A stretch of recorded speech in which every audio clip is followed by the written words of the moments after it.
experiment, I wanted to dial it back to the earliest Traveler, the black box with free trader Beowulf, signaling away. Now, check me if I'm wrong, but if we're looking at those very few little black pamphlets, I don't think there was anything in there about playing non-humans that was expressed mechanically. And if I'm remembering correctly, I think you could play any kind of species you wanted to, and it would just use the same numbers. Yeah, I don't think it mentions anything specific about the race or the species you're playing. Yeah. And the assumption is you're all playing humans, but I'm not even sure about that. If I'm remembering you see, the trouble is I can't remember whether I'm thinking about a supplement or the rules. Because one time I was quoting the rules and sounding all Traveler expert, and someone punked me and said that's just one of the supplements from that period. And I was like, oh shit, you're right. And so either way, I remember there was some language either in the core rules or in one. And remember, we're talking like the really early supplements, right? The floppy black little pamphlets, and and there's no setting to speak of. I mean, there's like sort of the bare bones of a setting, if anything. And the point was that you could play a floating ball of tentacles, but it was basically just using the same old. So I don't know. Someone will have to check me on that because I can't remember the precise thing. But I always thought that was kind of interesting that at least you could conceive of a game for which playing a human versus a floating blob of tentacles literally meant nothing in the mechanics, which struck me as kind of an interesting option. I hasten to say that I can't really see anything intrinsically wrong with assigning different numbers to different things to play. And then the next step is it wrong if it reinforces real world prejudices and stereotypes? I mean, if you have the aliens, let's go ahead and be really offensive here and say, if you have your science fiction aliens who are notable because they are 7 feet tall, lanky, and play basketball better than any other character option, and that's sort of a thing, in the game. At that point is when I kind of sit up and say, wait a minute, that's not niche, that's commentary, right? But the line there is not easy to spot, or more accurately, the line there is not easy to draw for someone besides yourself. So where do we see that? Or I can think of one example in a game that I actually don't think is a bad game at all, and I don't really find it, terribly offensive. But in Aeroflight, the fantasy game from the early 2000s, the language describing the orcs, who are a player character group,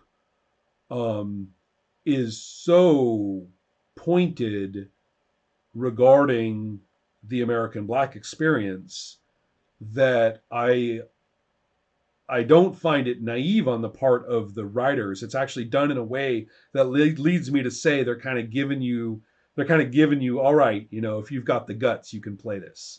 You can, let's see if you can do this. It's kind of hard to say. You can't know author intent. But there's something kind of interesting about it where it comes off as almost provocative in a good way rather than just, stereotyping and slotting them, the orcs, into, a comfortable, marginalized zone. So anyway, that's one thought. What are your thoughts on that for any of the games you're talking about or any other games you can think of? I think. Go ahead, Robbie. Go ahead. Okay. Well, I was going to say that for me, I think I would be less interested in playing a game like Aeroflight with that kind of direct kind of transference that's kind of going on. I find it.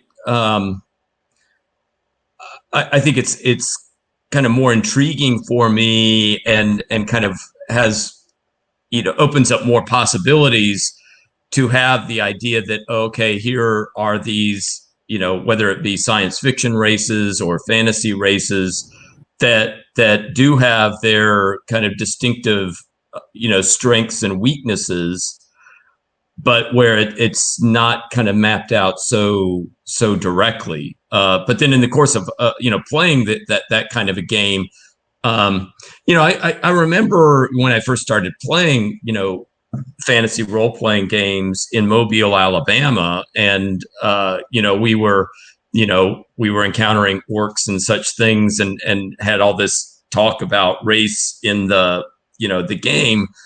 But when I first was playing it, none of that really registered that it would have really any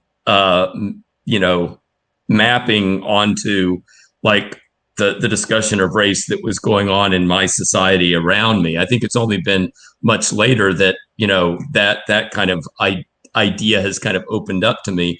But yeah, and I think for me, yeah, I think one of the power of these kind of role-playing games is precisely being able to kind of open up these kinds of issues, but not having them, shoved down your throat in terms of like what the mapping is.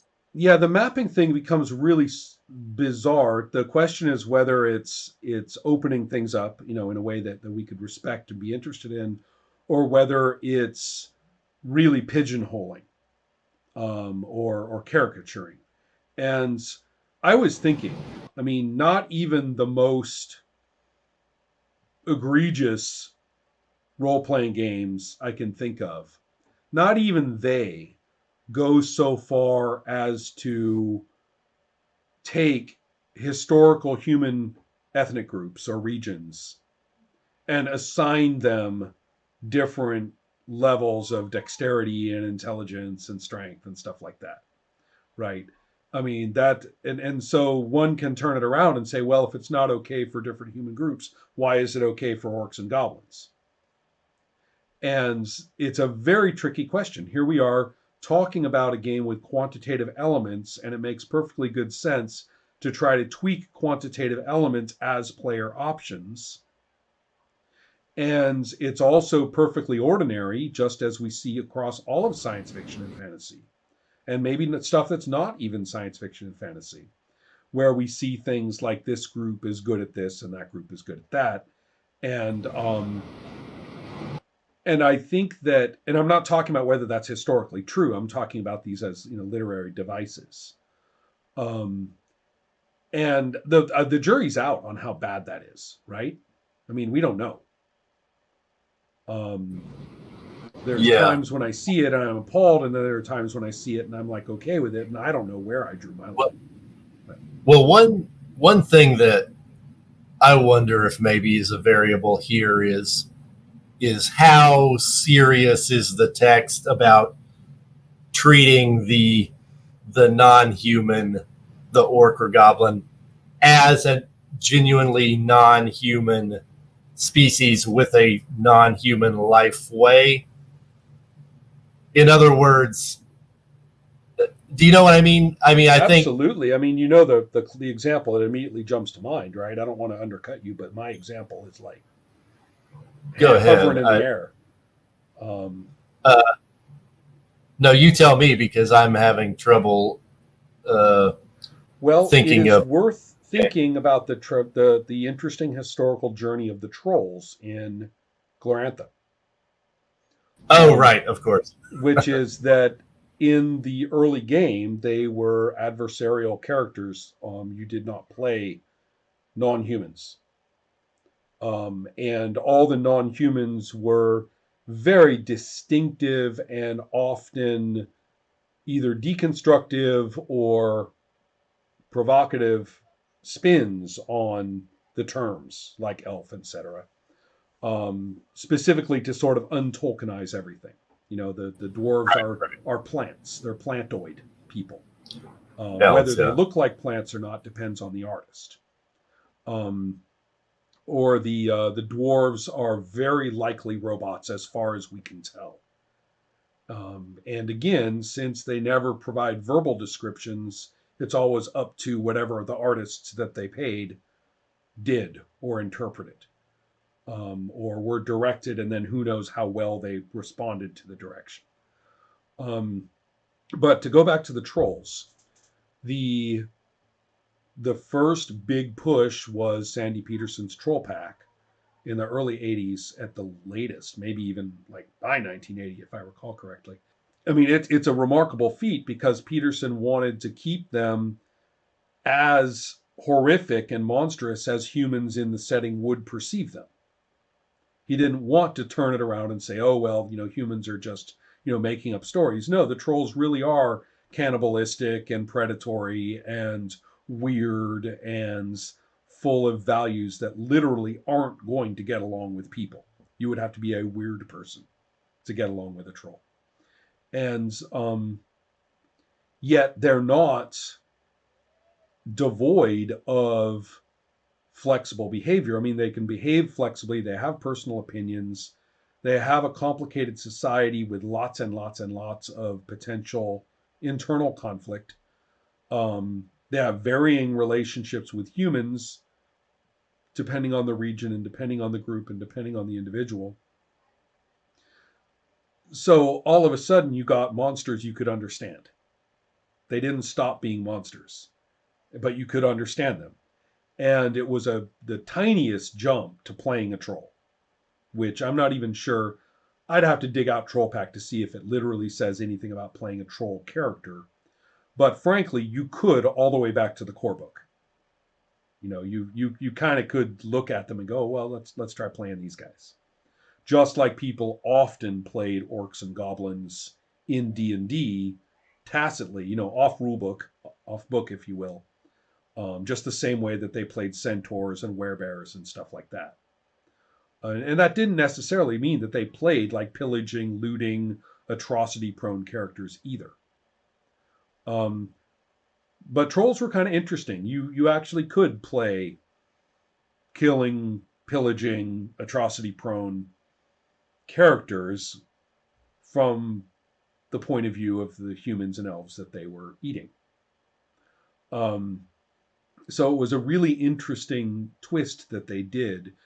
Very different from the Monsters in Tunnels and Trolls, where you played the antagonist, because basically Tunnels and Trolls is pretty much, amoral, and it's just who's against who. So, if they have cool powers, why not play some, right?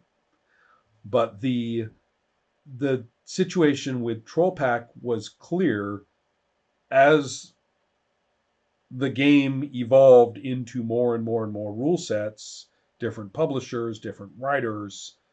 It expanded so that you could play non-humans. Interestingly enough, in Worm's Footnotes, in the very, very famous Dragon Newts issue, there's an incredibly detailed set of rules for playing Dragon Newts, including the prototype of the Pendragon traits in there, as we've discussed through other labs.